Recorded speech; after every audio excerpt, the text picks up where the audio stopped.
Good afternoon. I greet you all. It is in the afternoon in South Africa. I would like to greet you all from all over the globe. My name is Melusi Twala. I am from the Academy of Science of South Africa, where I lead the Science Advisory and Strategic Partnerships portfolio. It is really with excitement that I welcome all the participants to this session today, which is a side event of the United Nations Food and Agriculture Organization Science and Innovation Forum. I would like to thank all the speakers that have joined and done their sound testing, and welcome all the participants. I talk to you from South Africa, Pretoria, where we have been experiencing a heat wave for approximately 2 weeks now, with temperatures averaging, just over 25, the maximums hovering towards 40 degrees Celsius. Now, those temperatures are not uncommon for this season, being early mid-spring for South Africa, but what is concerning is that the forecasts are that these will become more frequent, they will also last longer, and their extent will occur more rapidly due to the influence of climate change. And the climate change projections that are produced by various multilateral platforms point to that individuals and institutions need to reconsider their future due to climate change influence.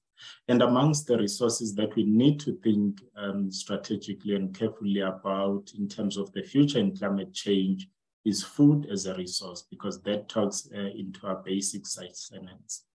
Now, the SADC region, which South Africa falls under, is highly active in agriculture, with about 4 to 27% of GDP, depending on each country, coming from agriculture, and about 61% coming from crop production. So just to that extent, you can see that the future and sustenance of this region heavily relies on agriculture. However, it is the collective effort by SADC states collectively that will secure the future production for the region under climate change that we're experiencing and will experience in the future. But this will require collaboration with continental as well as global partners. So today's session is a side event that is jointly hosted by the InterAcademy Partnership, the Academy of Science of South Africa, ASSAf, as well as the Network of African Science Academies. And the objective really is to bring together global expertise and reflections into the topic of how we can secure our future in terms of food production due to climate change effects that we are experiencing. So then I would like to welcome opening remarks from the three co-hosts, and starting with the InterAcademy Partnership, I'd like to welcome Dr. Orphan here. Thank you, Robin. Over to you.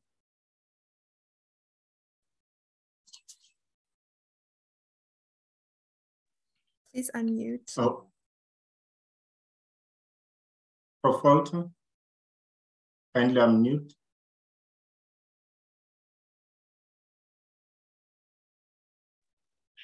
Okay, very sorry. Okay. Well, on behalf of IAP, the InterAcademy Partnership, I also would like to welcome all of you and express my thanks to the speakers and panelists for their active engagement in our meeting. As you can see from the program, and as was mentioned by the introductory remarks, there are 3 organizations which have been invited to this meeting, and they are presenting their views and findings of the topic of our session.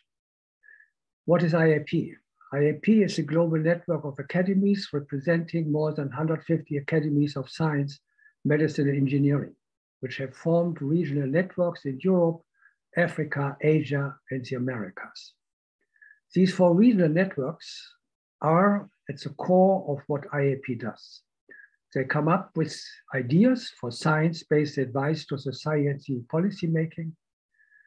They are able to convene regional expert groups and to reach out to regional stakeholders. They either work independently on their own regional topics, of course, or work together in IAP on global issues.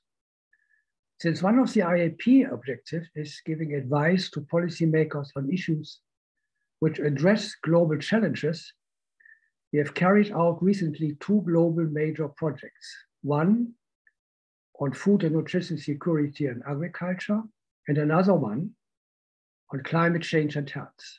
In those projects, the impact of climate change on food systems was addressed and analyzed from different angles. Our studies were based in particular on the agreement of common starting points for respective regional studies, a strong consensus and controversial issues, and on the recognition and appreciation of diversities. This is, of course, necessary that we have a common ground on which we discuss and work. The regional reports provided the basis for preparing a global report which analyzed similarities and differences of the 4 world regions. In this way, the IAP member academies provided evidence-based advice, capitalizing on expertise across multiple scientific disciplines, with an emphasis on the central importance of basic research and identifying where there is consensus and where further work is required.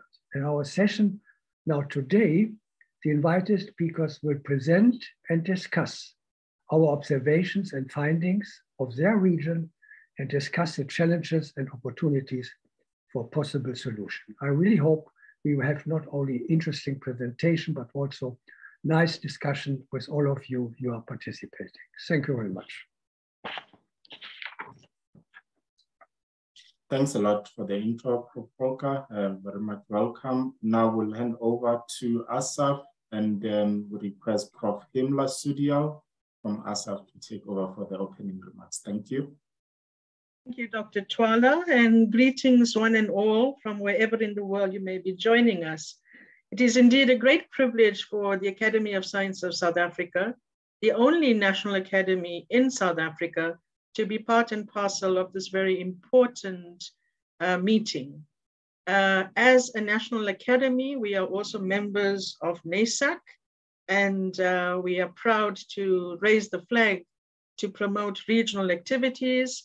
And we are also part and parcel of the InterAcademy Partnership to establish our global footprint. Now, we have previously discussed issues on the impact of climate change on health. And it's timeless for us to come back to the drawing board and look at this topic of food systems. As you will hear from our guest speakers this afternoon, how their work and their region impacts on this very topic.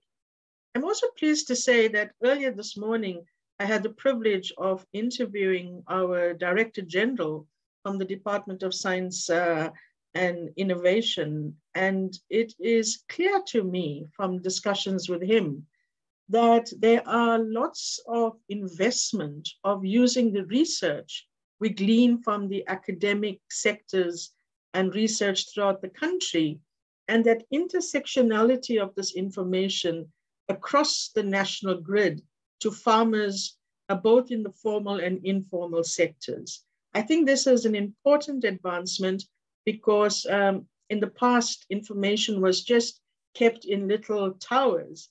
And now both scientists and policymakers are utilizing more tools of getting this information to the farmers in the country to ensure that innovation and scientific methodologies are considered as we build on food systems, in particular, as Malusi outlined earlier, due to the impact of climate change. So on behalf of the Council of the Academy of Science of South Africa and all its members, I wish to warmly welcome you to this event, and I look forward to the deliberations going on for the rest of the afternoon. Thank you, Chairperson. Thanks a lot, Himmler, for your opening remarks. We'll now hand over to NASAC, and we've got Ms. Jackie Caro, who will be giving opening remarks from the perspective of NASAC. Over to you, Jackie. Thank you. Thank you very much, Dr. Twala. Also, I join my colleagues in saying it is actually an honor and a privilege to be part of this side event and the discussions that we look to have going forward in the next hour or so. I think my intervention first is to say I'm making these remarks on behalf of my president, Professor Norbert Onkonu, who was unable to join because of another commitment that literally clashed with this one at the very last minute. In his remarks, he requested me to highlight why this particular topic, when we're looking at impact of climate change on food system, is important for the network. Now, by introduction, and I think you can glean from what you've heard from the first two speakers, is that NASAC is the network of African Science Academies, and it is the affiliate regional network for the InterAcademy Partnership in Africa. We currently have 28 science academies as our members. So the food systems issue for us is critical because it also touches on food security in the continent. And we've seen this come up in several discussions we have and several publications we've made in different topics, even when we're looking at water, when we look at health, when we look at agricultural biotechnology, or even climate change adaptation as separate topics. We realize that every now and then, the issue of food systems, food security, nutrition security as well, which is something that sometimes we don't talk about, keep coming up because it is a cross-cutting issue. And we also feel it is an policymakers have to come up with policies that would guide not just the marketplace issue of the food system and the food chain, the value chain for the food system, but also in terms of the policies that would ensure safe food is accessed by the citizenry. In addition, and I think Volk alluded to this when he said that there's a need for the interaction between scientists and policymakers to be able to give science-informed advice so that when policies are being developed, they're developed based on sound science as well. And that for us is also critical because if we come from the academia side, then it is important to speak a language that non-scientists can not only relate, but also make the science relevant to the particular situation. So in specific terms, I think what we've tried to do as a network is to ensure that when there's dialogue, we bring all stakeholders to the table and try and ensure that the dialogue in which the voice of both the science, the policymakers, and the citizens. So it's not just academia, the public, and the policy that get to speak, but also the practitioners and the industry that would be engaged in ensuring that Africa is secure food-wise in the longer term. And I think also critical for us is to ensure that we inspire the next generation to also be interested in agriculture so that we have topics or ideas like agribusiness or find a way to use technology to enhance food security in the continent. So with those few remarks, I think is me saying we look forward to the discussion today. And we very much look forward to seeing how else we can further the discussion forward in our different agendas, in our different topics, activities, or even forum that will come up in the course of the year or two. So thank you very much for the opportunity, and I look forward to our participation at this event. Thank you. Thank you to all the hosting institutions. Thanks, lastly, Jackie. We will now start digging into the report and laying the ground will be Professor Robin Fiers from EIP, who was involved in this study. So we'll request you to join us. Thank you. Thank you very much, Lucy. And let me start by sharing my slides, if I may. Okay. hope you all can see that. Okay, I'm Robin Fierce. Thank you very much to the organisers for inviting me, and to the FAO Science and Innovation Forum for their initiative in inviting this programme of side events. In my presentation, I will draw on some recent work by IAP, InterAcademy Partnership. And you've already heard a little bit about IAP from Professor Tamerlan. Let me just show you now the map of the family of IAP with its 4 regional academy networks, including NASAC in Africa, and of course much of our discussion to focus on Africa, but I know we have representatives from other countries in the world in the audience, so I will take a worldwide view over the next few minutes of what IAP has been doing. Because of its worldwide membership, IAP work is able to include diverse evidence and perspectives, and at a global level can help to communicate the voices, for example, from low and middle income countries and other vulnerable groups who are not always heard in global policy discussions. Now, the work that I'm about to describe, and we'll hear more later on, draws on a collaboration between these 4 regional academy networks. And as Dr. Tamerlan mentioned just now, IAP and its academies have a long history of interest in the issues of food and nutrition security and agriculture. And in 2018, we completed a global project that Volker mentioned and published regional and global reports. And in those assessments, we mapped some of the key messages onto the multiple SDGs. And it was clear from our and other work that the issues for sustainable food systems are relevant to many SDGs, not just SDG 2 on hunger. And there are, for example, major intersections between SDG 2 and SDG 3 for health and SDG 13 for climate change. And it's those intersections that we've explored in further detail in our new project that is completing at the end of this year. And this IAP project, led by German National Academy of Sciences, Legume, and funded by the German government, is based partly on an initial report from ASSAf, the European Regional Network, that helped to stimulate further discussion across IAP, and the 3 other regional reports were published at the end of last year and during this year, and the global report was published a few months ago. These are our publications. They are all available on websites, and we're also engaged in publishing in peer-reviewed literature and participating in various meetings.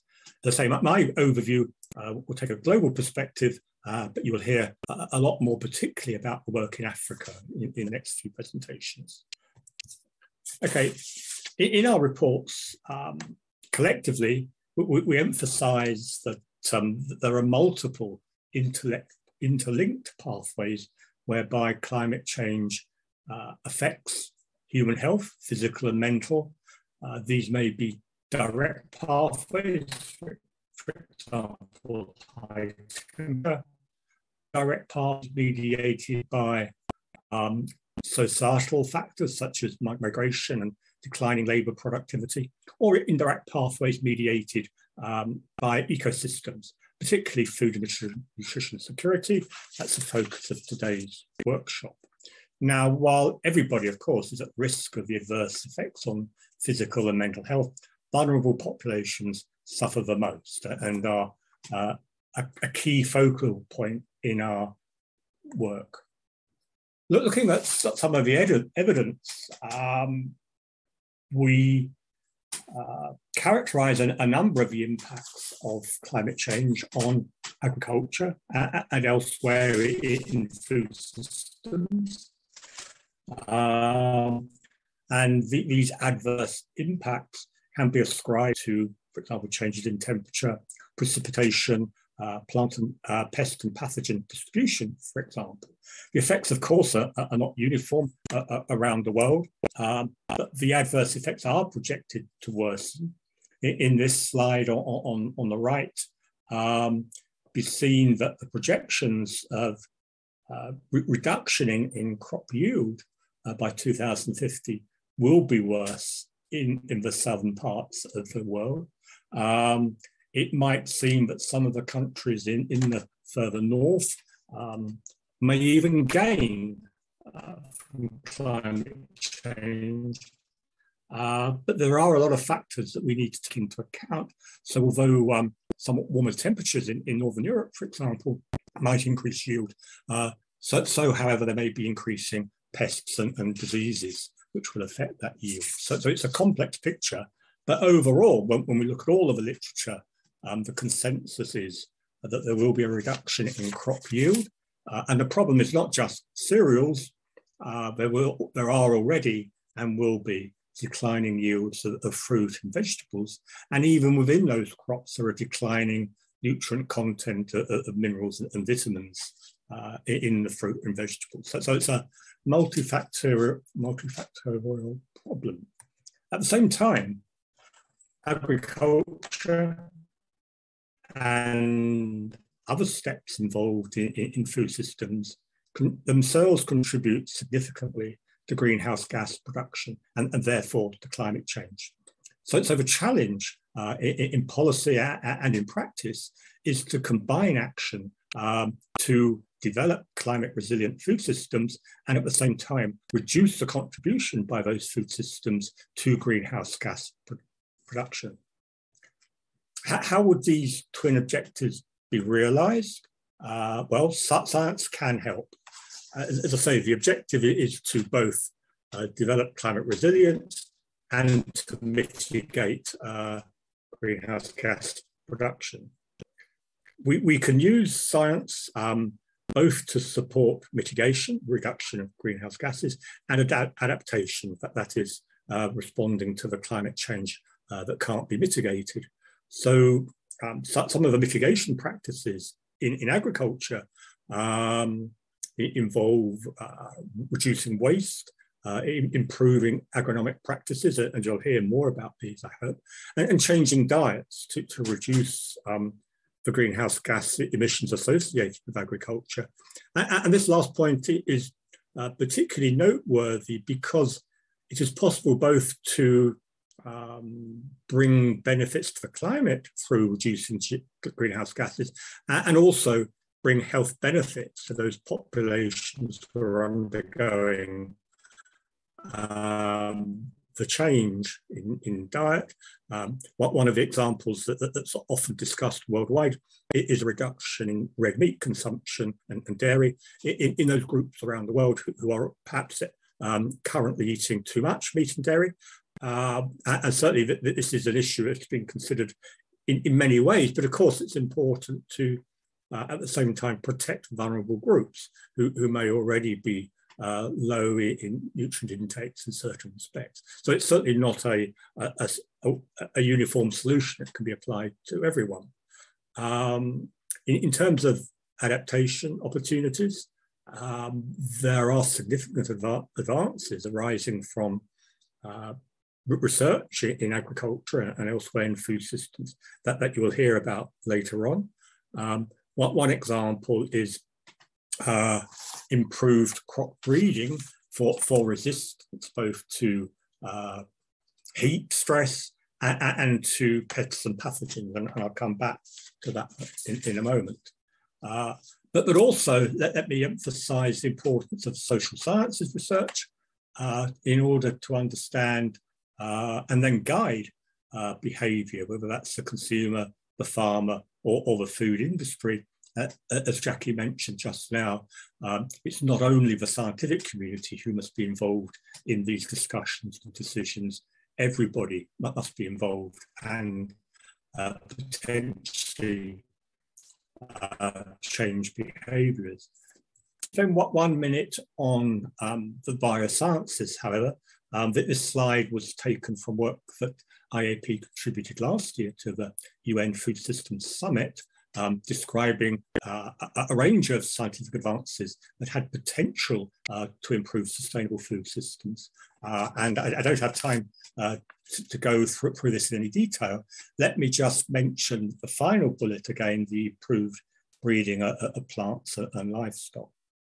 And opportunities are coming within range now based on advances in research worldwide to use, for example, genome editing to breed improved crops. As I mentioned previously, with better resistance to pathogens or to heat, or higher utilization of soil nutrients, for example, or bred for higher nutrient content. There's a lot of examples in the literature and in our IAP reports that show the potential of these scientific advances to improve food systems when taken together, of course, with the other approaches for sustainability.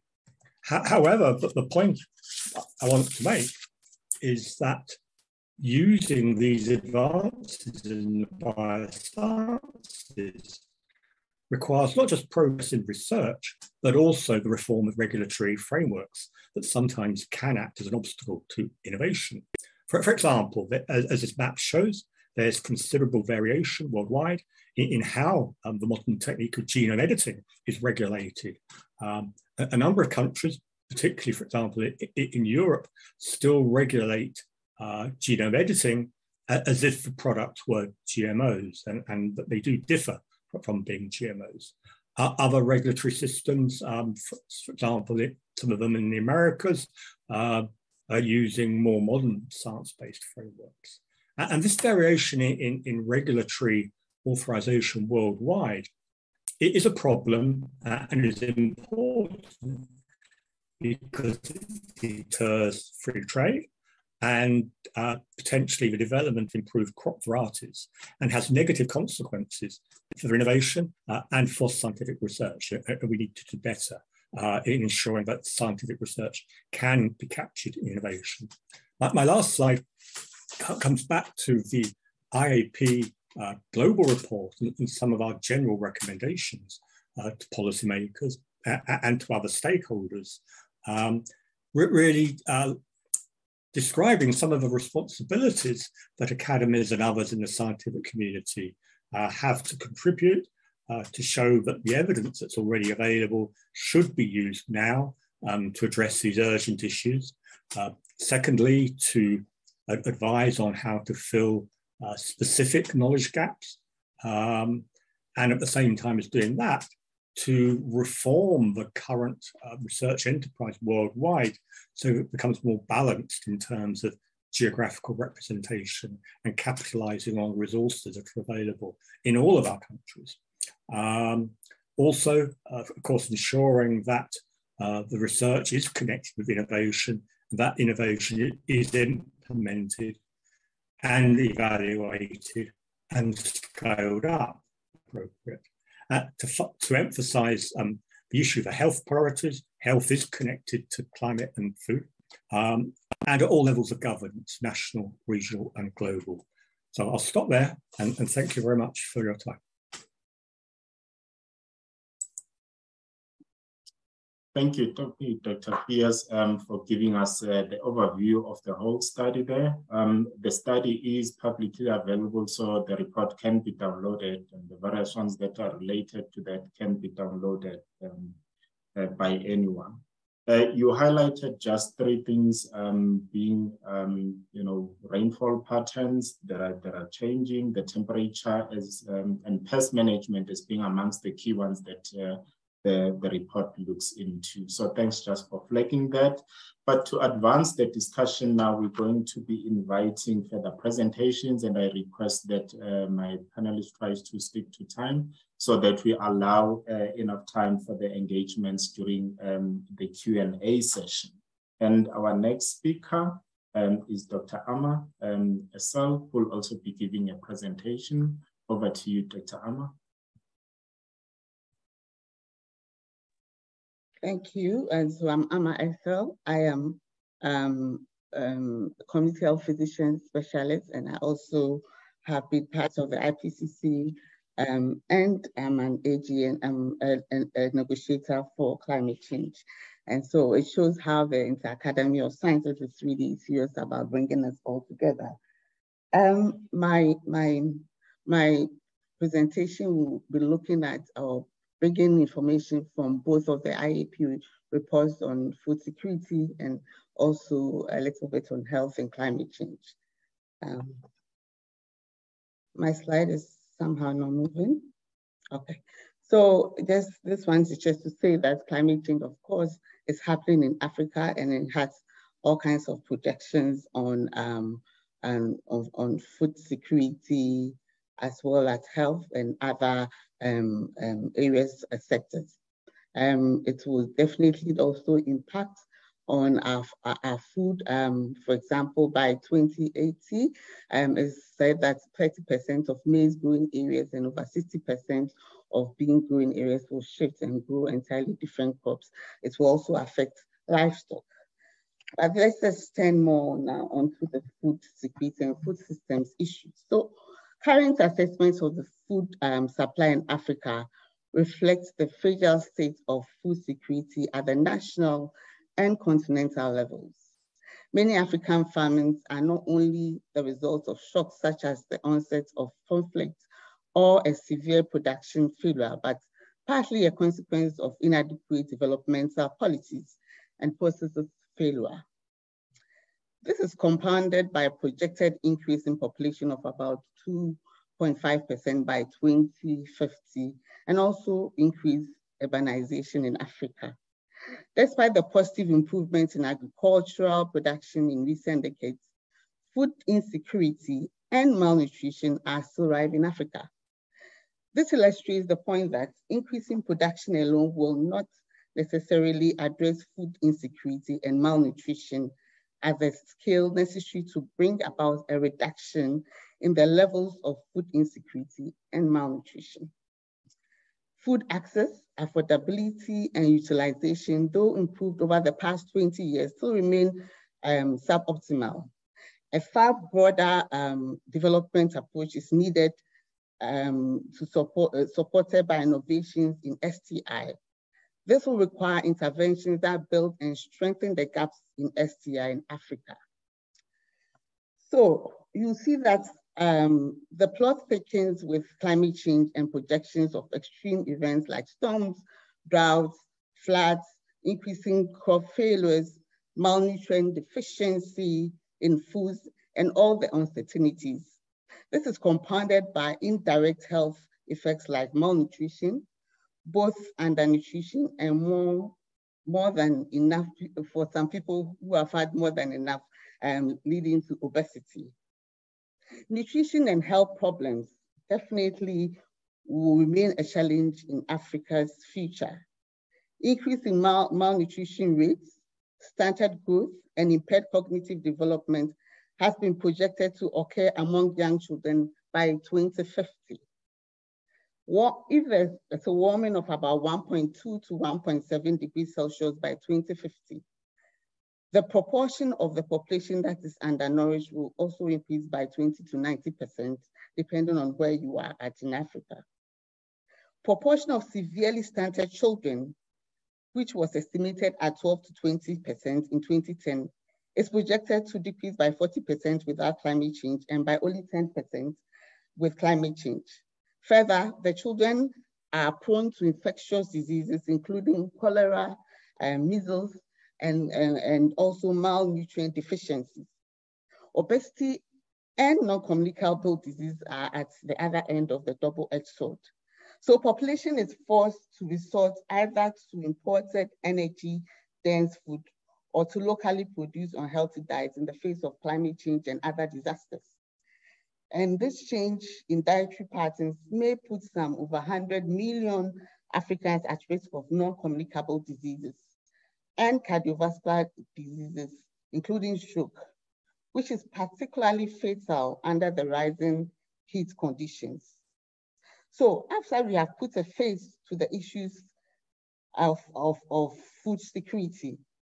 I'm sure we all agree that there's urgent need to address these issues. And how can we address these issues? There's the need to shift the way we look at things and start looking at agricultural growth as a driver of broader development.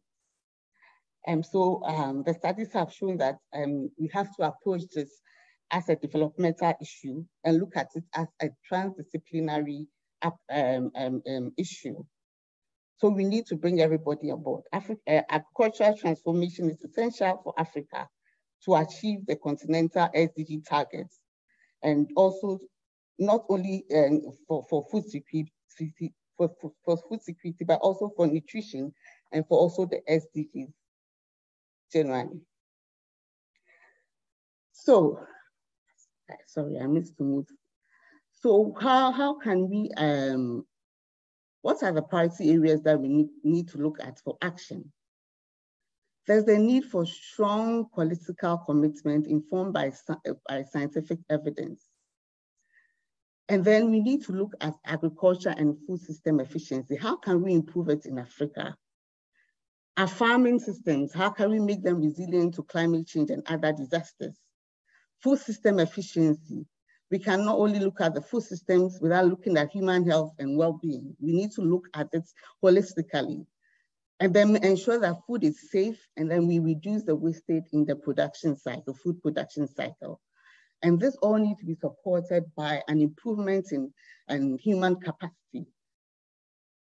So when we talk about strong political commitment, what are we talking about? There are many things that we need to look at, but I think that time will only permit us to talk about a few of these. So governments are the forefront of this change. Governments need to take responsibility for directing this transformation. Well-informed policies and action plans, appropriate institutional arrangements, capacity at all levels, and funding are critical to make this change possible. Strong investments from governments, and not alone governments, but funding partners, including the private sector and also the international research centers and other organizations, is critical to this change and transformation.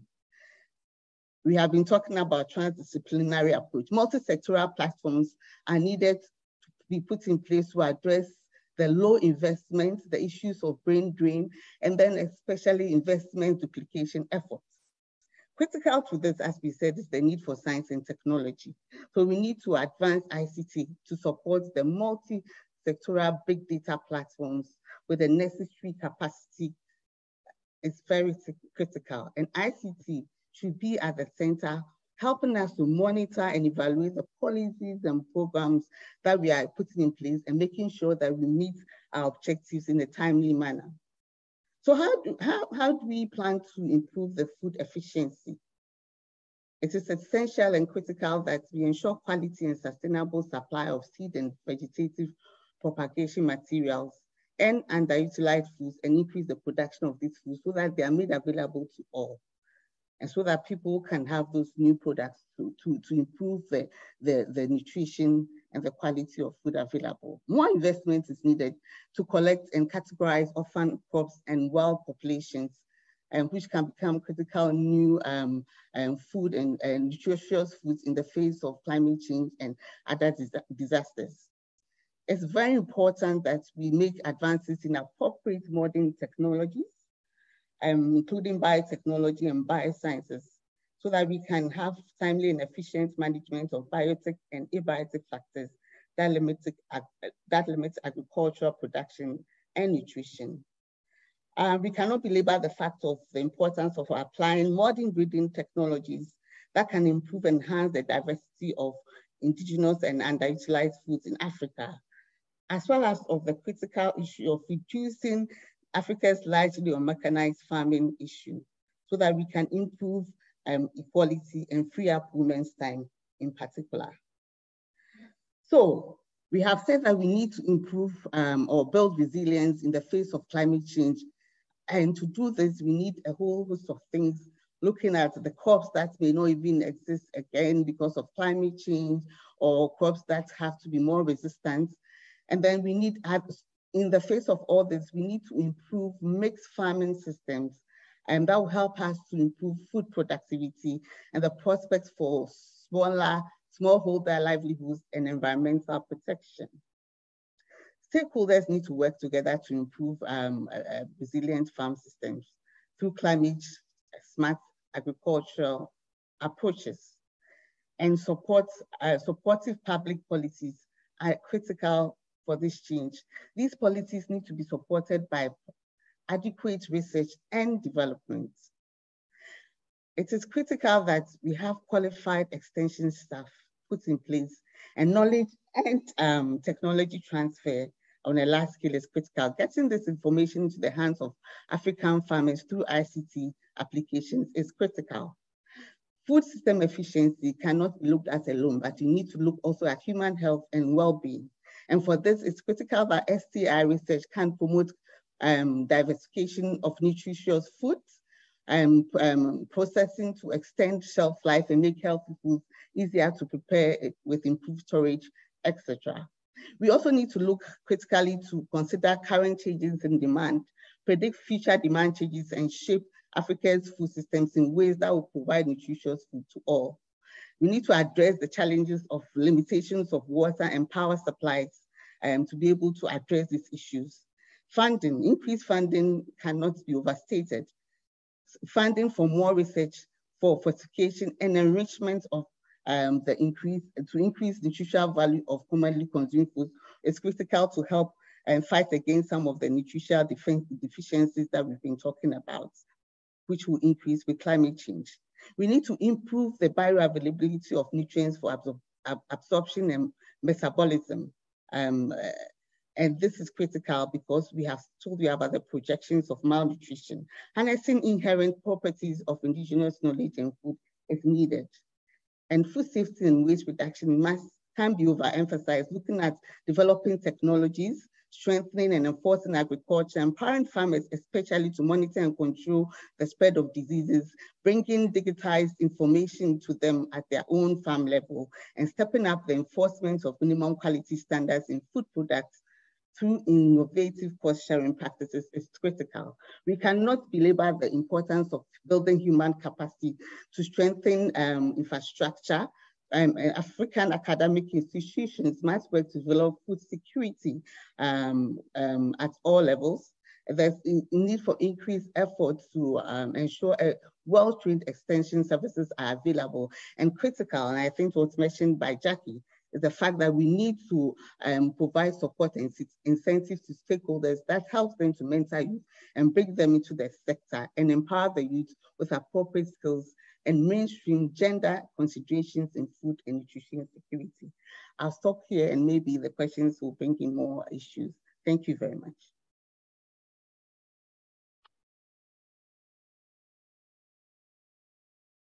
I will, Claudia is the next speaker and she will just be speaking shortly. Thank you, Amma. Sorry, I'll just share my screen.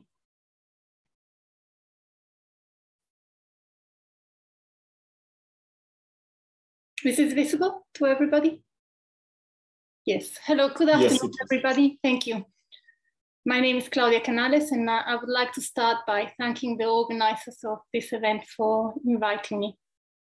I'll be now telling you about a number of case studies that come both from the NASAC AAP report, but also from work funded at the Kirkhouse Trust and an organization that I will introduce later in my talk.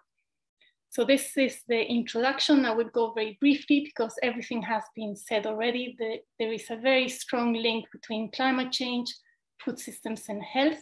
And in particular, production is very susceptible because it relies on climatic variables. This is the case in Africa, where most of the crop production is rain-fed.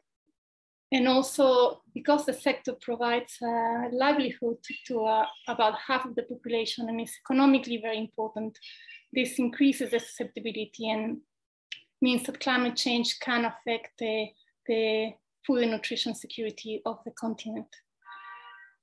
The first case study reflects what Amma mentioned and Robin. So climate change is expected to increase the spread of pests and diseases. And the example shown here is of the locust outbreak that happened in East Africa in 2020.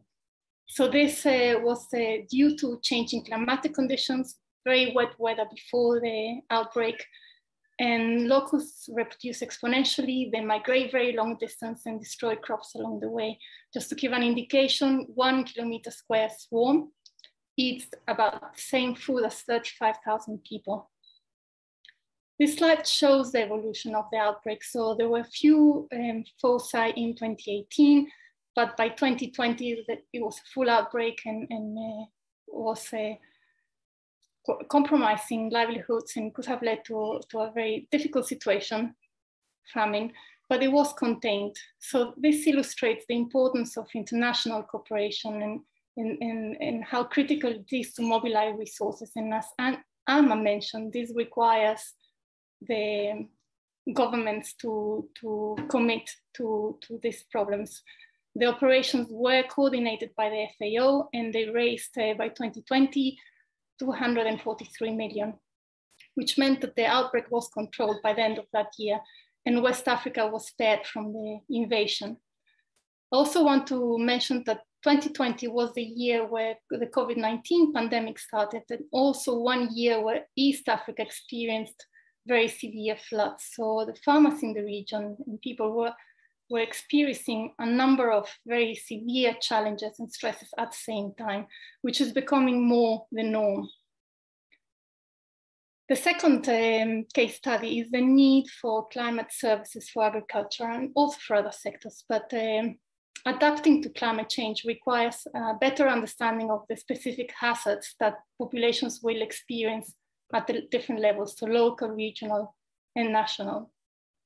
And one challenge with climate change is the effect of climate variability or underlying pattern of climate variability, specifically with regards to precipitation.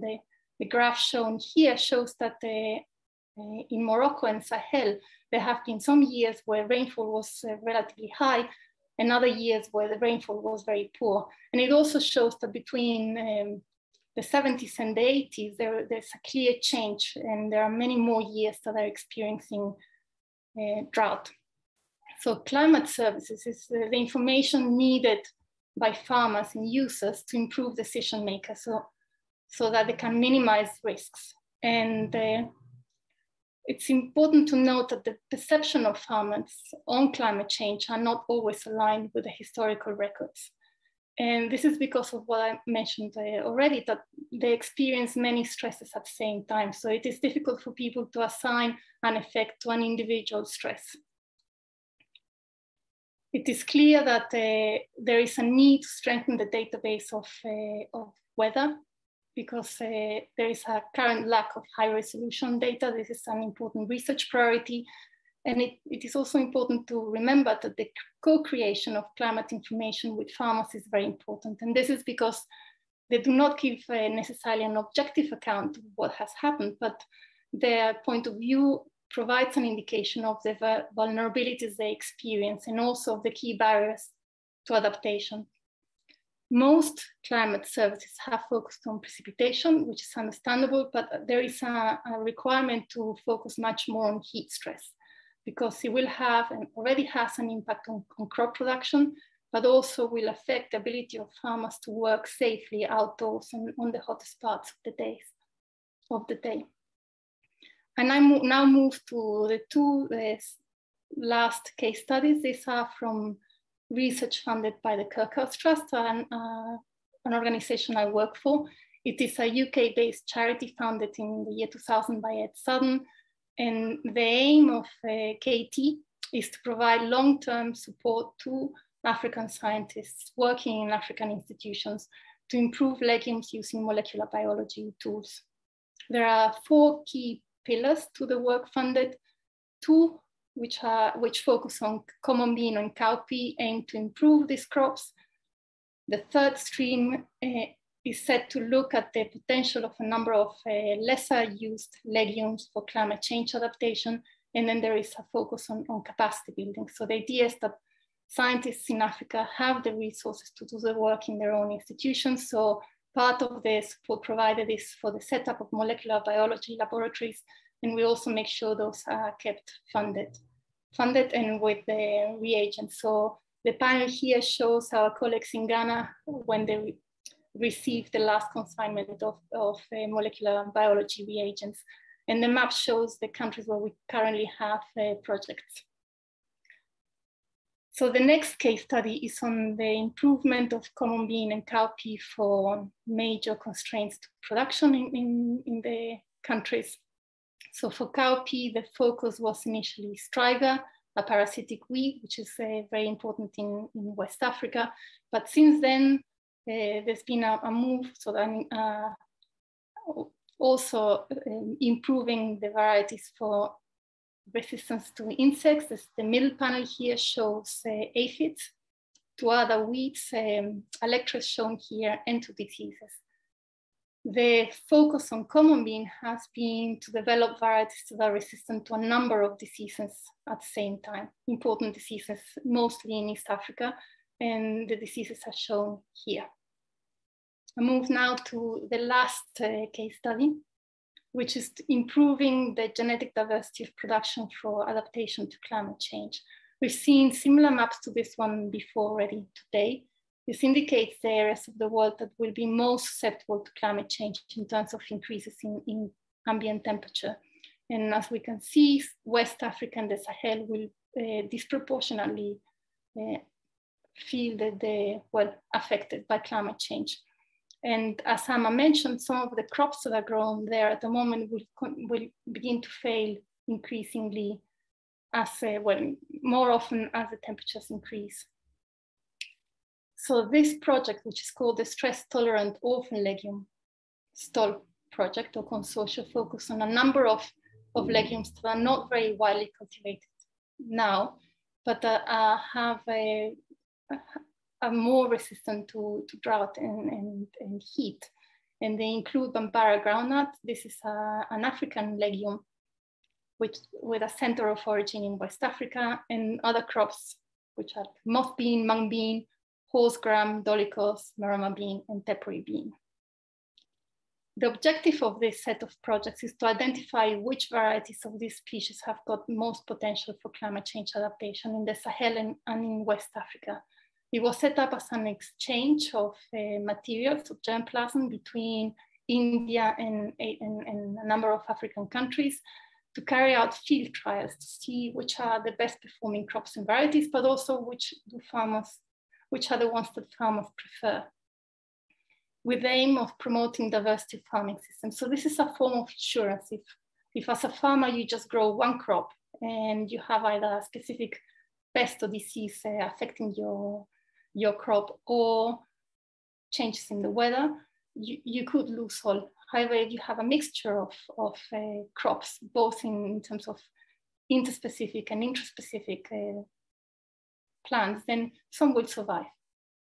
And this project also aims to increase the capacity of scientists, extension workers, and farmers for growing and processing these crops. I'd like to say that, the STOL consortium is now entering within its 4th year, and the longer term objective is to identify which of these species could be the focus of crop improvement projects. And I would like to end here, but just say that the examples I told you about are all related to production, whereas the IAP NASAC report deals with wider aspects of food systems, but just to keep to time. And with that, I'd like to thank you for your attention.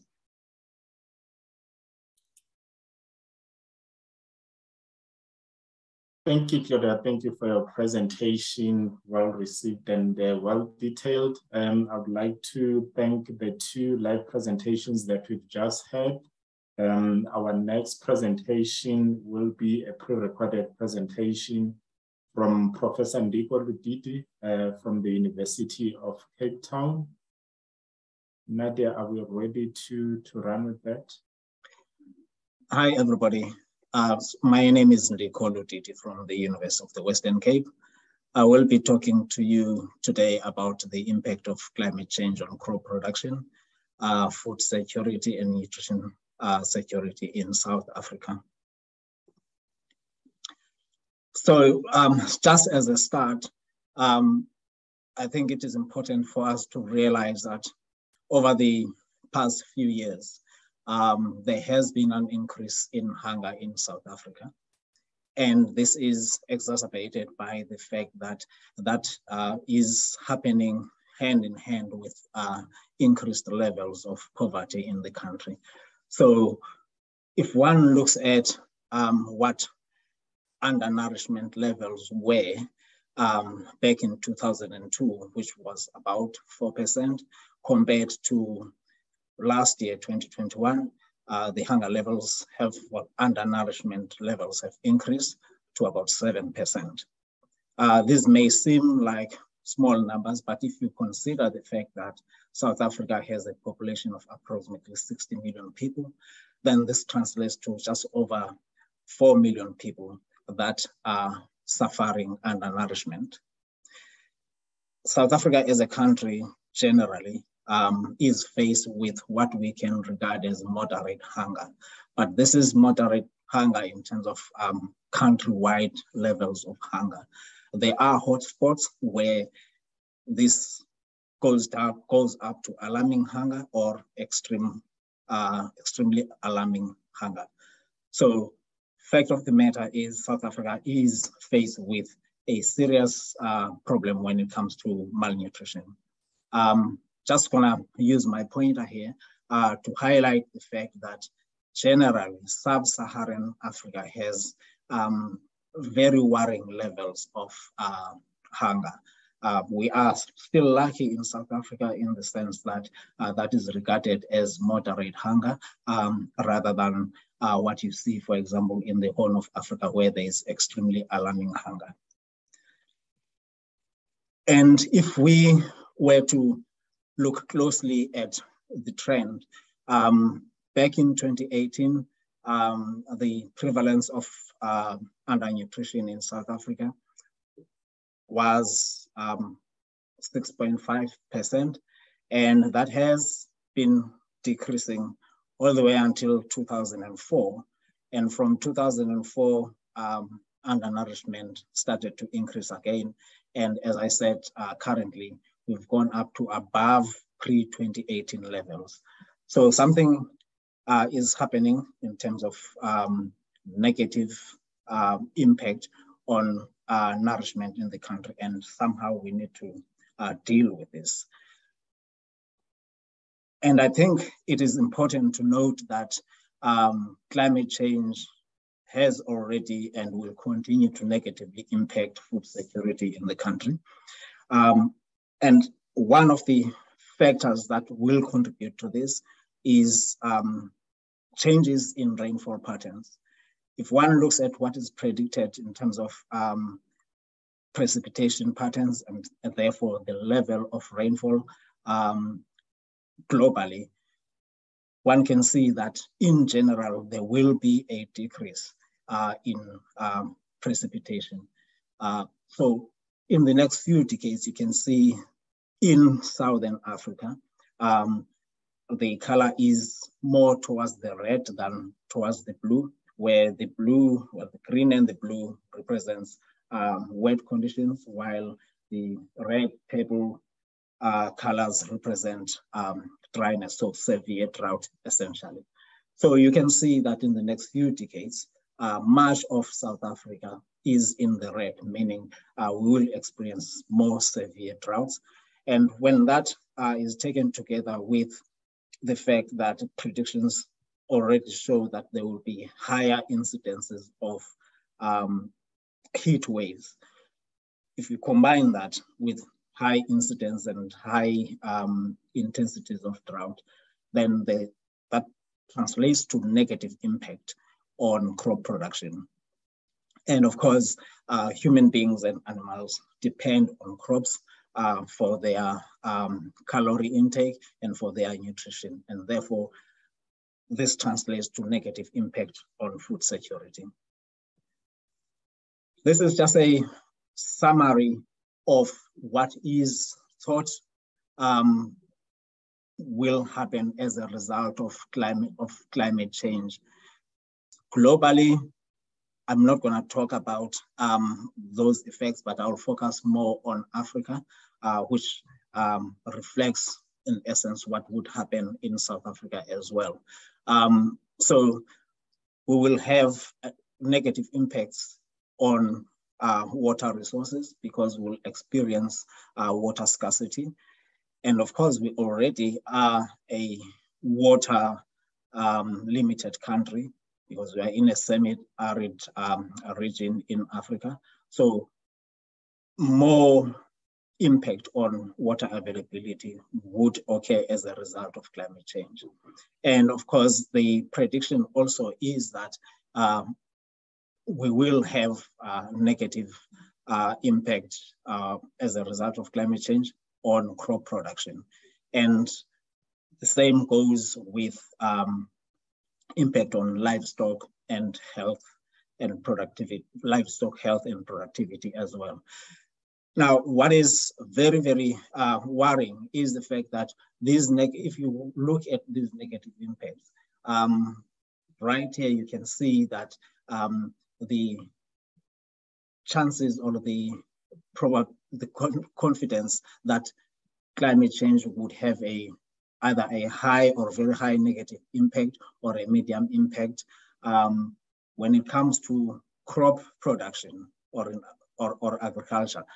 There is a very, very strong confidence that, or high confidence that climate change would have a high or very high negative impact on agriculture or crop production. And the same goes with water scarcity or the availability of water. There's medium confidence that there will be negative impact on water availability. And to me, this translates to the fact that a semi-arid country like ours will be negatively impacted by climate change, and that will negatively impact agriculture and crop production. And we need to start taking some action towards addressing the challenge of climate change and its impact on agriculture and therefore its impact on food security. There are certain steps that we could take in order to protect our food security, and most of these will, in my opinion, be driven by us tapping into the genetic diversity of our crops. We know that South Africa is the main producer of maize in Southern Africa, and maize is a staple food or staple crop for most of the countries in Southern Africa. So we will need to tap into technologies that will lead to better resilience in maize against impacts of climate change, to promote adaptation of maize to climate change. But this applies to other crops as well, for example, wheat, sunflower, and soybean. And there are several scientists working in South Africa to address this. But some of the indigenous plants that we have in South Africa, for example, sorghum, pearl millet, cowpea, bambara groundnut, are crops that are very important in terms of tapping into that genetic diversity. And I think this is one of the solutions. And in closing, I would like to thank sponsors of the research work that we have been doing, which is the National Research Foundation and the Center of Excellence in Food Security. Thank you very much.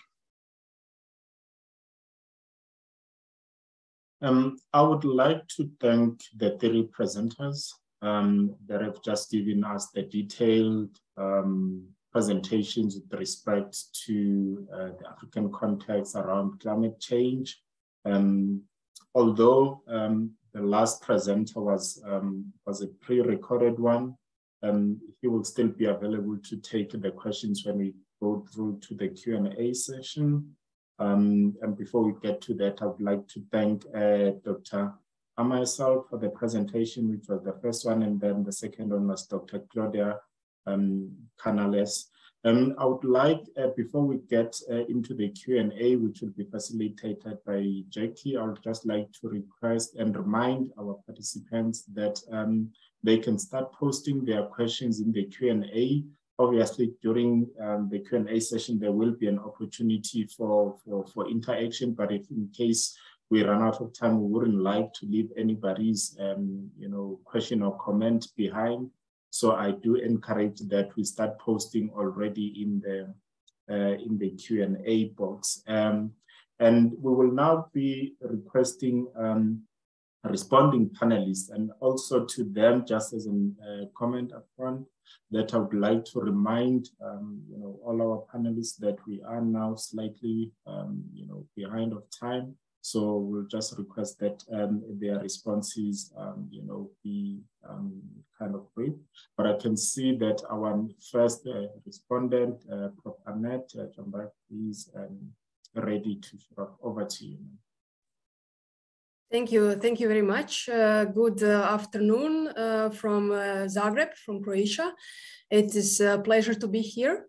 Thank you for the invitation. And I would like to address and also to greet to all the speakers for great presentations and insight.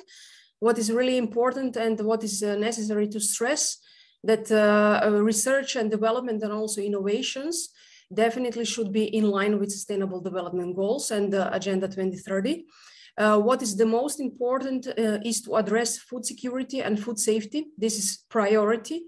So to fight poverty and hunger. So food security as defined by UN Committee and on World Food Security means that all people should have access to a sufficient, safe and nutritious food that meets their food preferences and also dietary needs, and for their active and healthy life. So this is really priority to assure and have food for everybody on the planet. Also, what is really important to think about food safety and fight food safety. So to assure food safety by all means in food production and by smartly using of technology that we have. So regarding climate change, what we can do in food systems, we see that really agri-food and biosciences are connected, interrelated, and we need to think about this as complete systems. So in terms of food production, we need to assure sustainable and regenerative agriculture. We need to think about natural landscapes for the crops and also for the breeding. And also we need to think about sustainability, so impact to society, to environment, and also to economy. So we really need to think about localized food production. We need to think about a dietary shift. So to think about plant-based products. So to eat less meat and to eat less dairy, to think about our footprint, ecological footprint of our diets, also to think about protein diversity. Also, we need to think about sustainable food production, food packaging solutions, and also about environmental labeling schemes. So what is really important that we are doing in our Laboratory for Sustainable Development at Faculty of Food Technology and Biotechnology is thinking about innovation, about, in example, existing thermal technologies in assuring food safety, and also thinking about non-thermal processing, where we think about zero waste processing. So in example, in food systems, in food production, there is generation of waste, but it's not waste until it's wasted. So we need to think about circular economy and reusage of those byproducts. So we think about innovation in terms of advanced thermal technologies and non-thermal technologies that are related with Industry 4.0 elements. So we need to think how can we use technology wisely in terms of usage of sensors, and also different Internet of Things tools, digitization, big data analysis in terms of optimal production. So really need to think about energy consumption of our technologies, really need to think about using of technologies with lower energy consumption and less impact to the environment. So in terms of lower carbon footprint, in terms of production, and also in terms of education of our consumers about food waste, and also about reusage of food. So what is also really important is food safety. So to use refrigeration to prolong shelf life of our food, and also to think about sustainable production and consumption. So really there is a need to think about innovation in terms of Sustainable Development Goals and Agenda 2030. Thank you very much.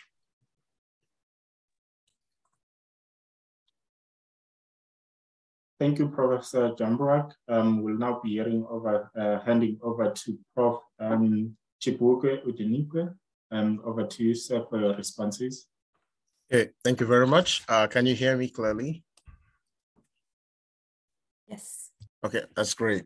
Thank you very much for this invitation. My name is Chibuke Udenikwe, and I'm calling in from the University of Ottawa, which is located in the unceded ancestral territory of the Algonquin and Anishinaabe people of Canada. It was an absolute pleasure reviewing the documents, the IAP NASAC documents on climate change and health, and then the section related to food security. And I also had the pleasure of listening to all the speakers. So thank you very much for your excellent presentations, as well as the response from my colleague, Professor Jambrak.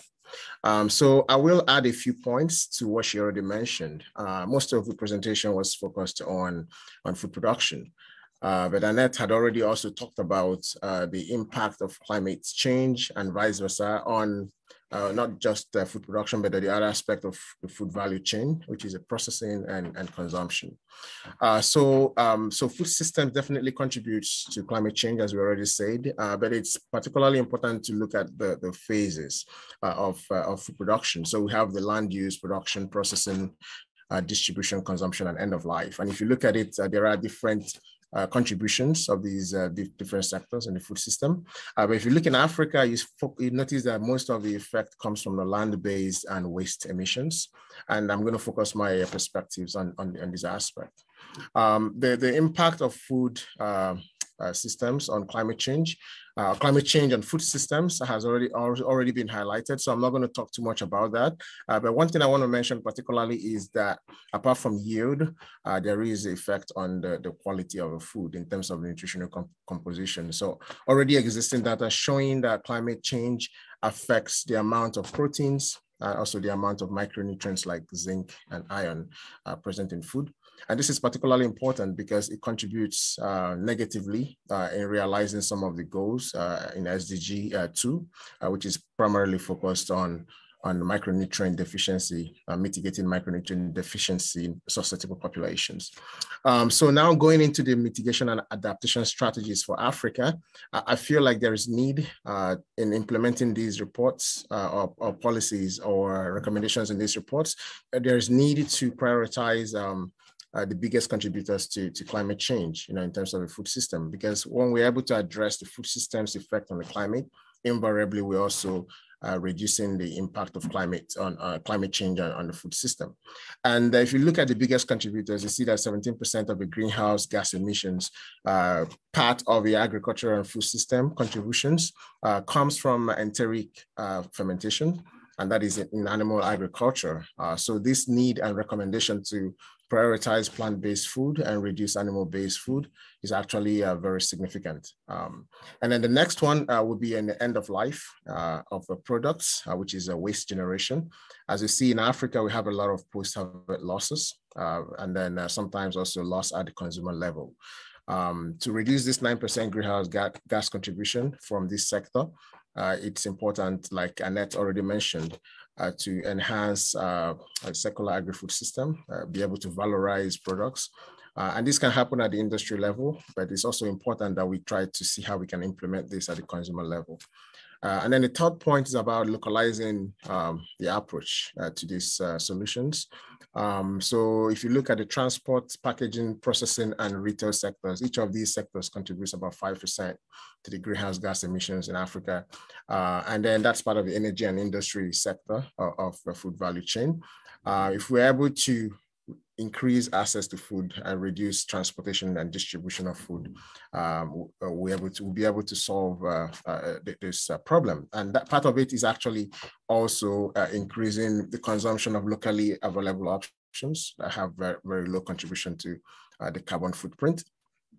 And then the last point in this aspect is digitization and artificial intelligence, where there is a lot of emphasis on using AI and digitization in primary agriculture, primary production.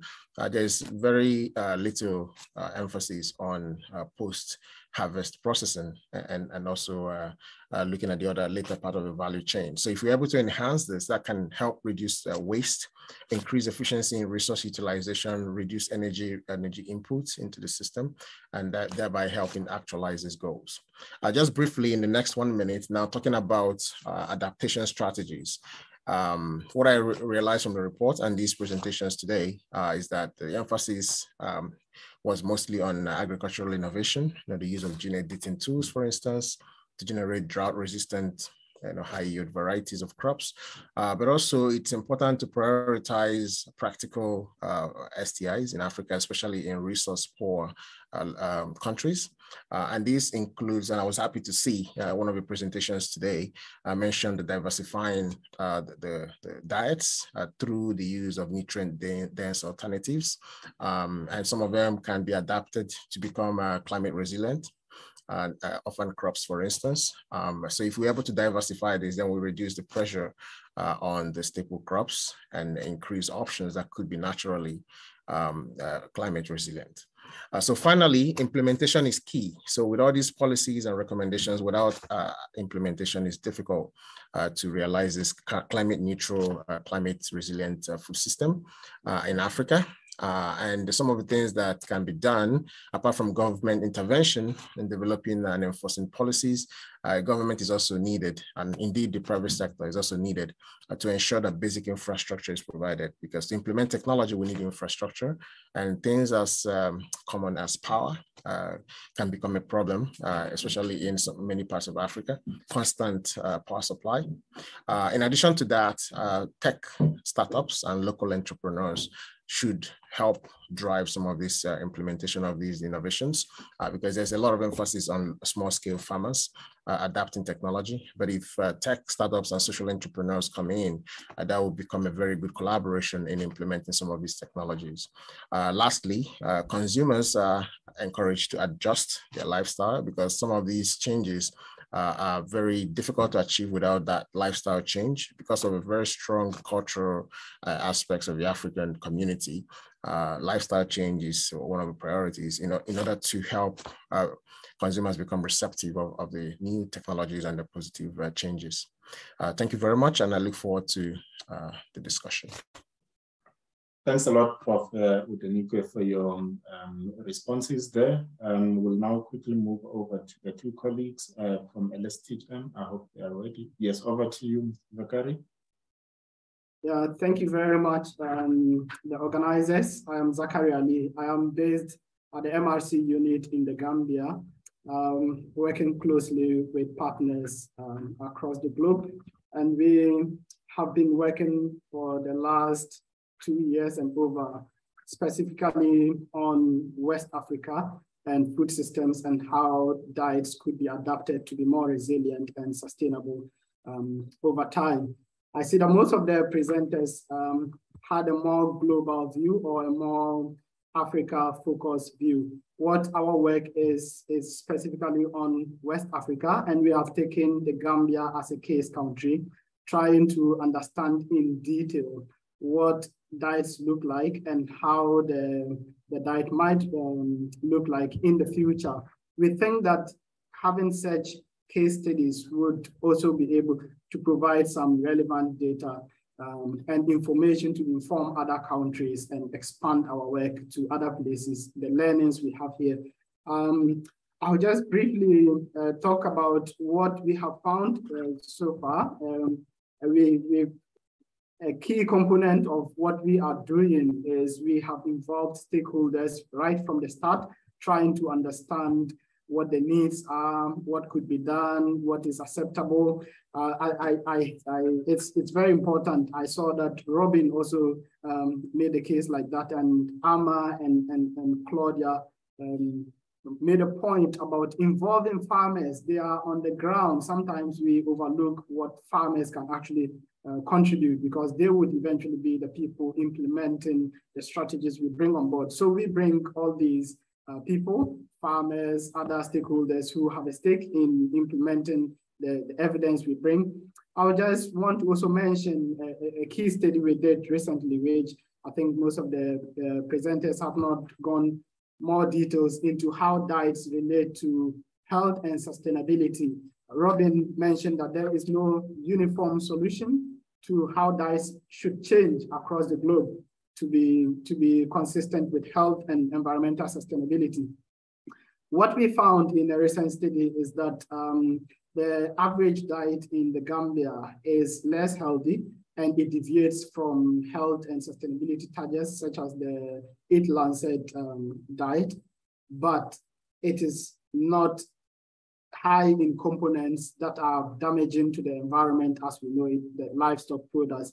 So in comparison with high income settings where we have diets that are damaging to health and also to the environment for consuming more livestock products, we think that the strategy for transforming food systems to be sustainable and healthy would be different in West Africa or Gambia compared to other places. We think this is something that should be on the agenda and promoted more strongly, so that there are no suggestions of more uniform suggestions. Say, oh, if you do this, automatically things are going to change across the globe. But we need more case studies. We need more in-depth assessments of what happens in individual countries. And individual countries need to take their own strategies of how to be able to adapt their food systems for more health and environmental sustainability. I would like to thank you all again for this opportunity, and I'll hand over to my co-panelist, Tony, to continue. Thank you. Thank you, Zach. Thank you also to the organizers and the speakers. I will continue where Zach stopped. So I will also talk about our project example from the Gambia. So one of Zach's results was that diets in the Gambia are not close to the targets for nutrition and ideal sustainability. And one of the next steps in our project was to analyze if the food demand of current diets can be supplied in the future through production in the Gambia and through imports. So this analysis considered changes in production through climate change and different farming techniques, and changes through food demand through population growth. So for this, we used a tool called FAO, which stands for Food, Agriculture, Biodiversity, Land Use, and Energy.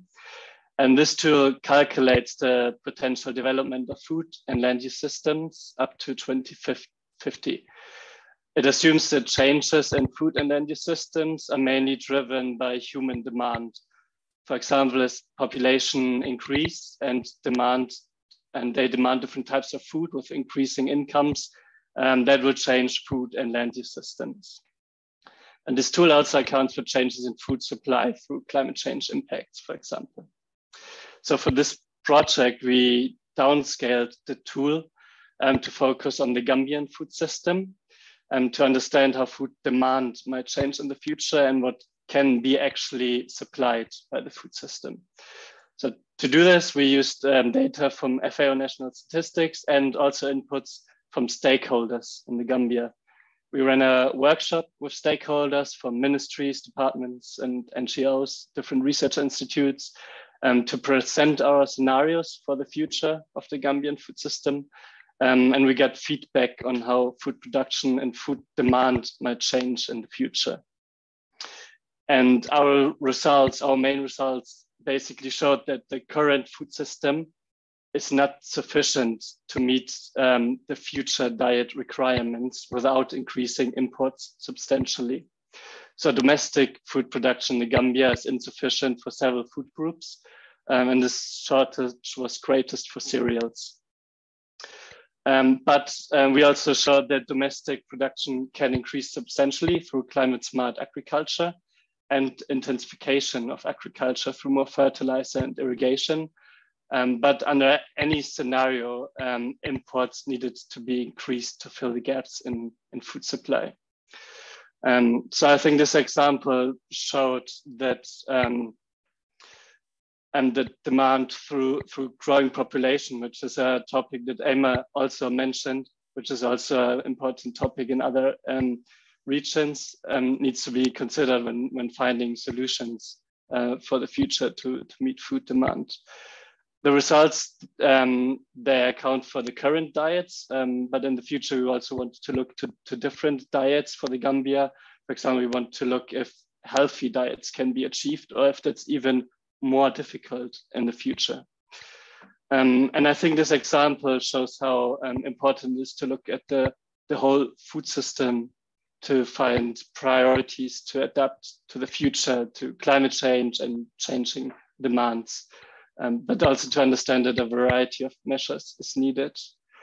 Emma, for example, she showed us a long list of options, of adaptation options for the future. But I think it would be interesting to discuss how to find priorities for investments for these different options, because I think they can be very different for the future. We also included some adaptation options in our modeling that were addressed by Claudia and Nico. For example, in our work, we could also see that changing planting dates through changing rainfall patterns, for example, are very important to increase food production in the future. So were different crops which are more climate resilient.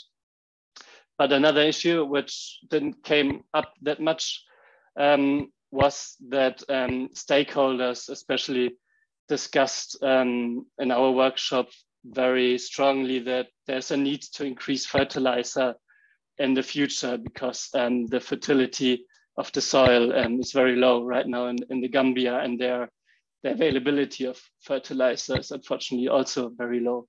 So some solutions needs to focus also on this issue. Yeah, I think that's it from my side for now.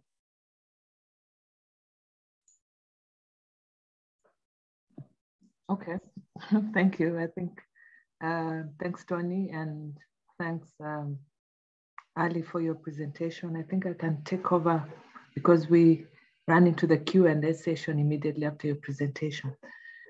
So we've run out of quite a bit of time we had proposed for our discussion, but maybe I just kick us off by asking, I think first, the last presenter raised very interesting questions about issues, not questions, issues about fertilizer, and I think agreed on prioritizing priorities for which we want to forge ahead.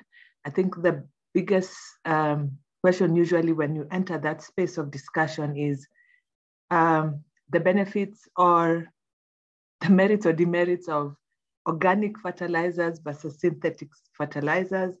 And then also, I think for me is what is usually the deterrent for getting the youth engaged in food production. I mean, just to kick us off, and then we'll go to the Q&A session. That's for my panelists and my speakers to think about and contribute.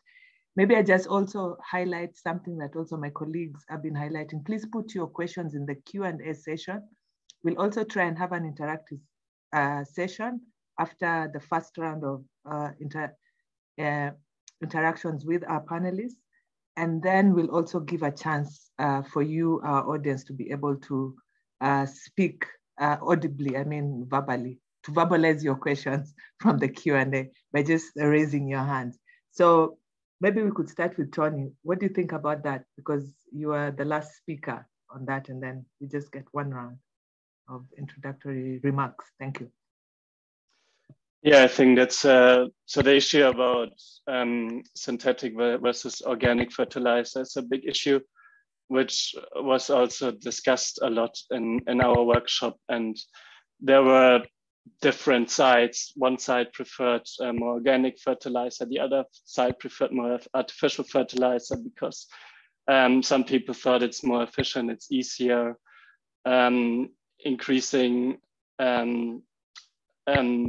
fertility through organic fertilizers is not always possible for all the farmers if they, for example, need organic material for their livestock. So I think that's the issue of that there's not one solution or preferred option for everyone, and that these solutions need to be found for differently for the different farmers, for different locations. The priorities will be different in different locations, which I think is one of the challenge to find solutions. Thanks. Ali, maybe speak to the youth question then. Yes, I just want to add a little to what Tony said and to come back to the question about adaptation. So, and bring us to looking at what climate problems are there and how these fertilizers, whether organic or inorganic, might even be useful. For example, there's a lot of drought in the Gambia and other places. And in the case of drought, even the usefulness of these fertilizers is questionable. So there were also discussions about how if we don't get the better adaptation strategies, even these might end up not being effective consideration. The other one that came up is the increasing prices of inorganic fertilizers, and farmers, especially the medium-scale farmers who use large amounts of fertilizers, increasingly say, oh, now I have to cut down my production because I simply can't get enough fertilizer to be able to do the startup. So these are some challenges. One, to look at what climate problems are there and which how useful fertilizers might be, and the cost. There were some pointers to some hope. I think Dangote is building a big fertilizer plant, which we think that might bring down prices in the sub-region, but we are waiting to see how that is going to end up. This is it for me. Thank you. Okay. But you didn't want to comment on the youth. Anybody else who can comment on that? But thanks both Ali and Tony about your intervention. Yes. Maybe I can briefly talk a little bit about the youth. I don't currently live in Africa, but I am from Nigeria.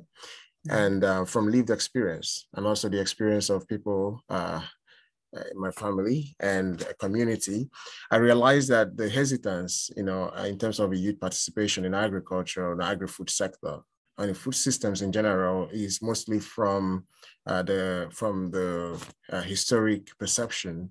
This is a lesser value sector of economy.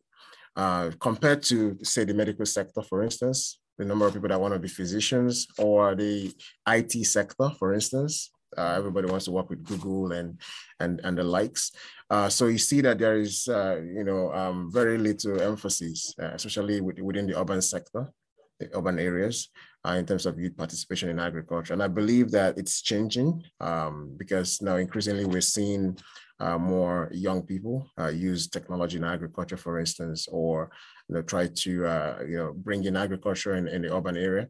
But the rate is quite slow. I mean, more can be done, to enhance the participation of youth in agriculture. So that would be what I think from my perspective. So I haven't looked into the literature actually to see whether there is available data in terms of a trend, but this is from experience.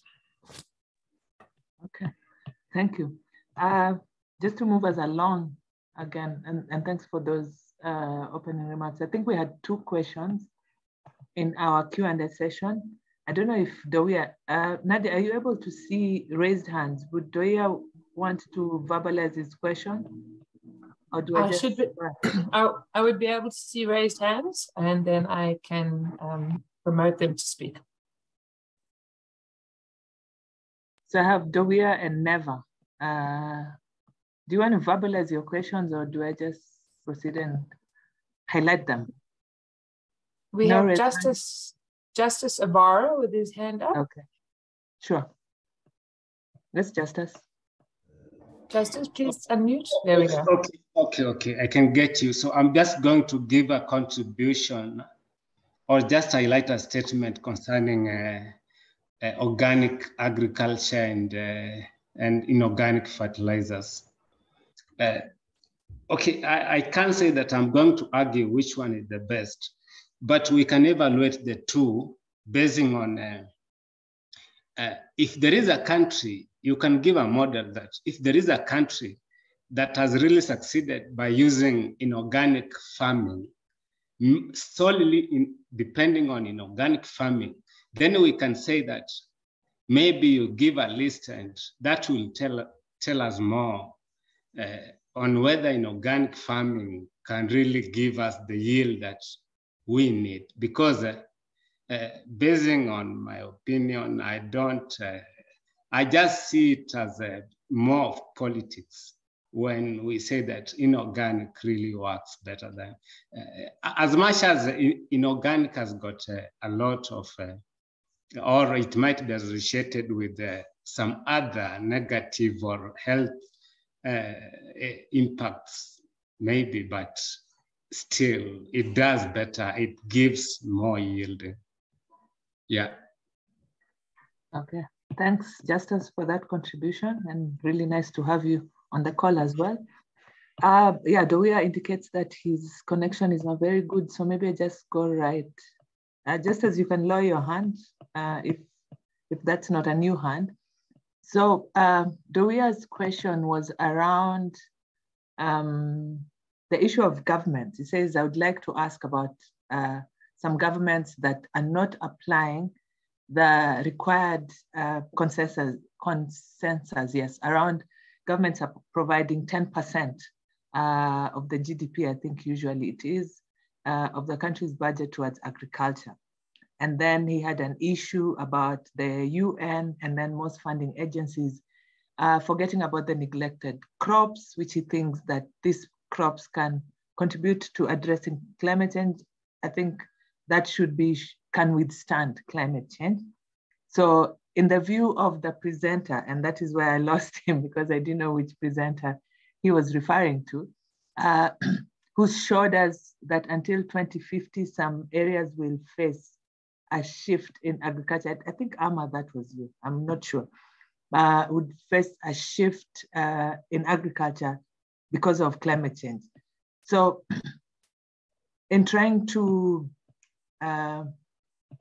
paraphrase his question is why doesn't the government do what it's supposed to do? And second, if a shift in agriculture is imminent, are there solutions? Is there an alternative? What then, I think? Amma, what do you think? Thank you very much for the question. I think that is a good question. And I think governments have different challenges they are faced with, including climate change, agri issues, and all the already very poverty challenges in Africa generally. So yes, there's a mandate to give the 10%. I'm sure most are trying, but also where it's not possible, could it be that we from the academia and technical angle are also not giving the right information in the way that they can understand? That's why I think this meeting is so important, why we have emphasized the need for collaboration and transdisciplinary. How do we get the policymakers to the table to understand better reasons for this? And yes, if some crops may not be viable in some years to come, and I believe that that's the whole reason here. Different presenters have talked about different interventions and adaptation strategies in place to develop crops that are resistant to climate change and the use of STI and other mechanized farming to help us. And then also issues of change in livelihood or socioeconomic diversification to address those issues are some of the things that come into play. I think I also, in my presentation, talked about different options that are there to strengthen some of these things. Whilst I have the mic, though, I want to talk to the issue of organic and inorganic fertilizers. I'm sure Jack is wondering, that's not my area, but what is my area, and that's which makes me interested in talking about is the issue of trade and relations and climate change and carbon subsidies and things like carbon border adjustment mechanisms that are coming up.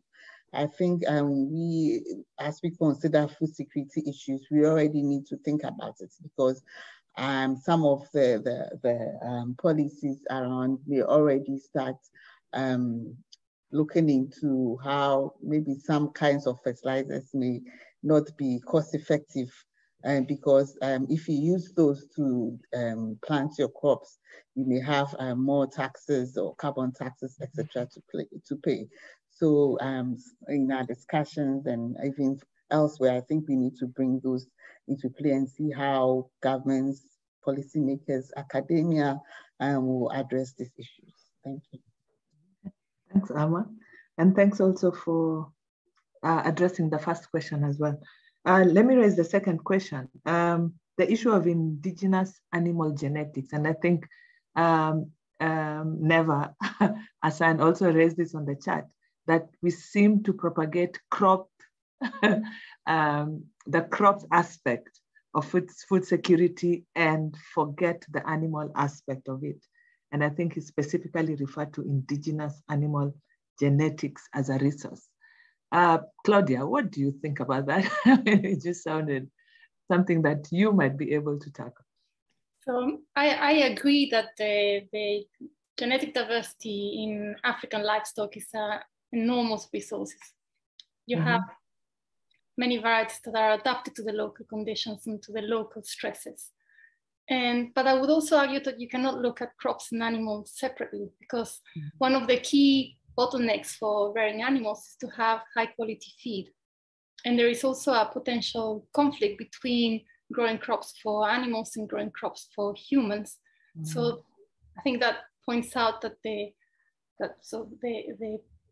IAP NASAC report encourages to have a food systems approach. You need to look at resource use and allocation and soil fertility we've talked about, water use, and also changing diets because the system we have at the moment is not sustainable. Yeah, okay. Thanks, Claudia. Thank you. Nadia, do you have any hands raised? Because I'm not seeing any, but then if we don't have anybody else, maybe I just ask Robin a quick question. In your presentation, Robin, you indicated the relevance of gene editing technology. And I think it's actually a go-to technology when you're looking at drought resistance, when you're looking at insect resistance, or reduction of pesticides, and even in terms of enhancing nutrition and productivity, yields, crop yields and that. But then we also know that there's the debate around, I mean, you also raised the issue of regulation, but there's some sensitivities around gene editing technology, around GMOs. How do you think we can navigate that to actually be able to draw the value that these technologies do actually present? Thank you. Yeah, it is a difficult, complex area. And as you know, the history of the introduction of some of these modern technologies based on advances in the biosciences has been controversial and not always very clear. But essentially, over the last few years, we've sort of moved from an era of GMOs to the new era of genome editing that indeed is providing more precise or can provide more precise interventions in the genome in support of potentially improved crop breeding, and moreover, some of the new varieties that can arise from genome editing don't contain any foreign DNA, unlike some of the initial GMOs. So there is a difference in their characteristics in terms of precision and foreignness, as it were. Now, so some regulatory systems recognize those differences. Some, for example, the ones we have in Europe at the moment, still treat even the modern applications of genome editing as if they were GMOs. And the consequence of that is it's a very expensive and lengthy approval process. That is being re-examined by the European Commission at the moment. But it is controversial. And there are some advocacy groups who would argue against any genetic intervention. At the same time, in a number of countries, genome editing applications are being taken forward. And actually in the UK, and I guess most, if not all of you know, who recently left the European Union and can now develop its own path in certain ways, including the regulation of crop varieties. So likely in the UK, we will authorize genome editing plants within the next year or so. And one example of a crop that may well be approved in the UK within the next year or so, based on research in the UK, it is a new tomato strain rich in vitamin D. And vitamin D is a rate-limiting nutrient in a number of populations, including Western Europe, where we don't get as much sunshine year-round as would be sufficient for us to make our own vitamin D. So it does fulfill a potential societal need, which is difficult to satisfy other than using chemical vitamin D. So there are opportunities coming within range. It is still controversial. And we do see, in some sense, a policy disconnect. If you look at the relationship between Europe and Africa, for example, then Europe, for many years, has funded research programs in Africa to develop the science of genetic improvement, yet the actions taken by the European policymakers, as it were, to over-regulate those new crop varieties, acts as a deterrent to trade and export from Africa into the EU. So there's a disconnect between what the European Union is doing, even in terms of its pursuing its own policies.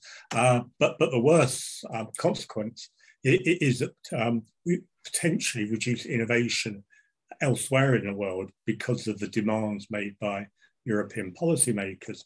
So the solution to all that, of course, is not just science, but to ensure that policymakers understand potential inadvertent consequences of what they do and the implications for the rest of the world.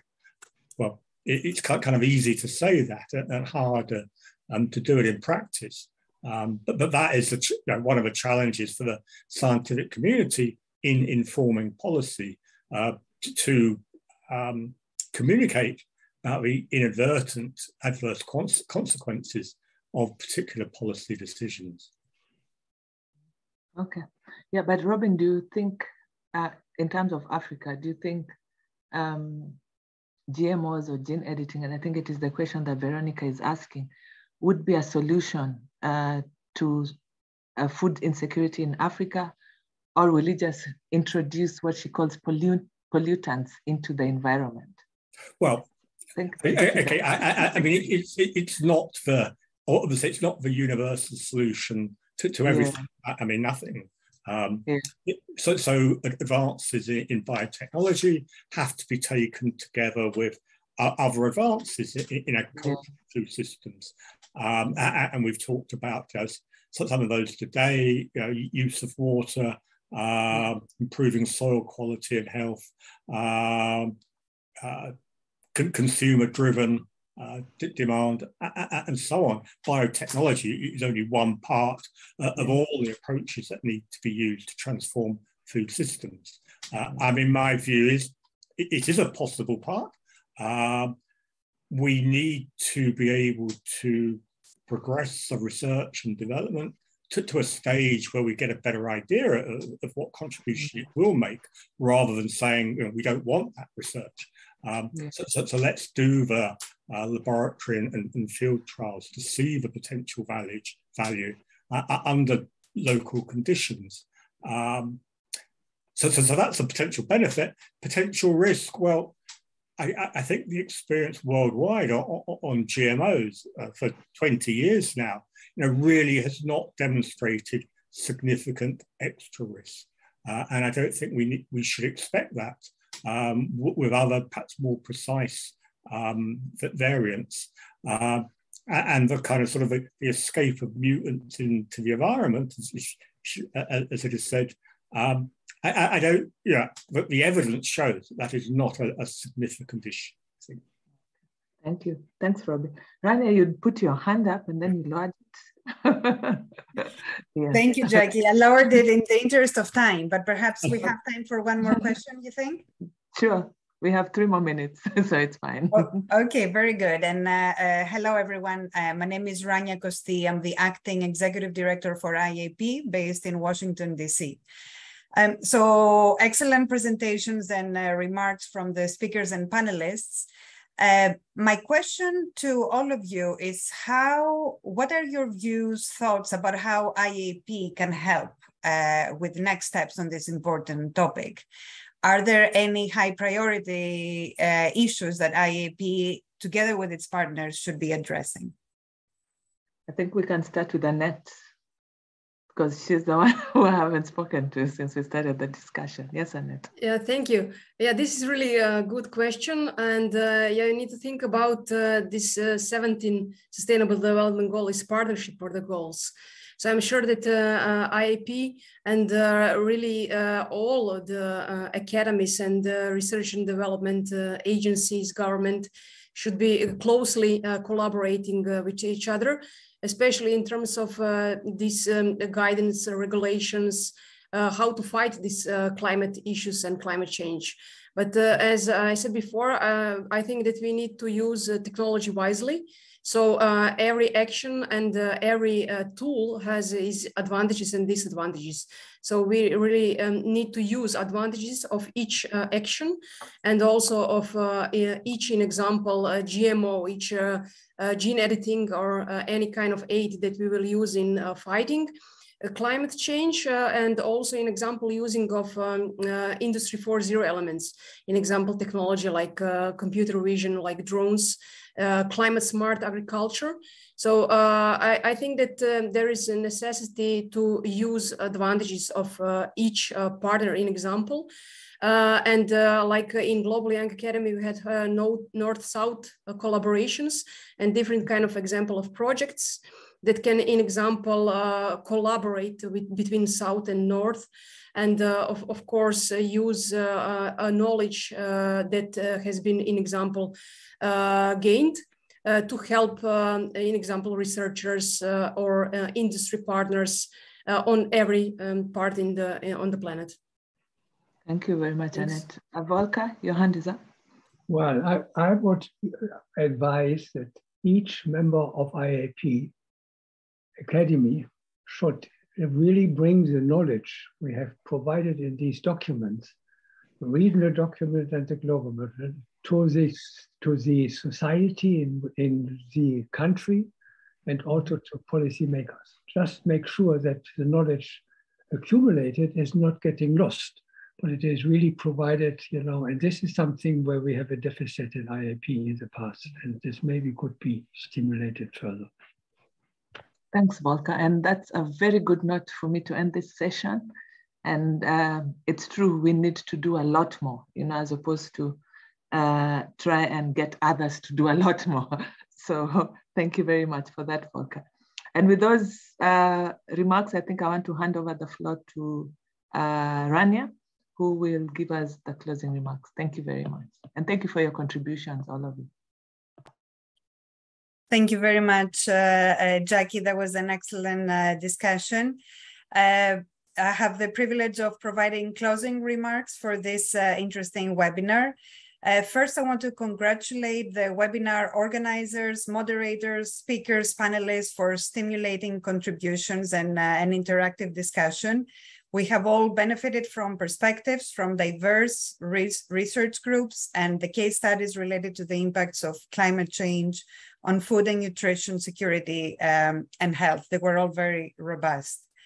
I would say that if there was one consistent message that we heard today, that there is that climate change already has and will continue to negatively impact food security, and that science-informed national and international policies are urgently needed. As you have heard from Robin, but from others as well, IAP has a long history of interest in the issues of sustainable food systems and on the multiple impacts of climate change. IAP aims to remain actively involved in evaluating and clarifying scientific evidence and in using that evidence to provide advice on policy options for transformative change in food systems. I also want to note that IAP values its partnership with FAO and supports FAO's initiative with the Science and Innovation Forum, and we look forward to continuing our engagement on topics of mutual interest. Inevitably, in a 2-hour webinar, we did not have time to discuss all the issues or hear all the views and perspectives. However, the organizers invite feedback from participants on any of the points that were discussed today or on points that were not discussed today but should be addressed in future activities such as webinars. With that, I want to close the webinar. Thank you all for your participation and for making this webinar a success. Thank you very much.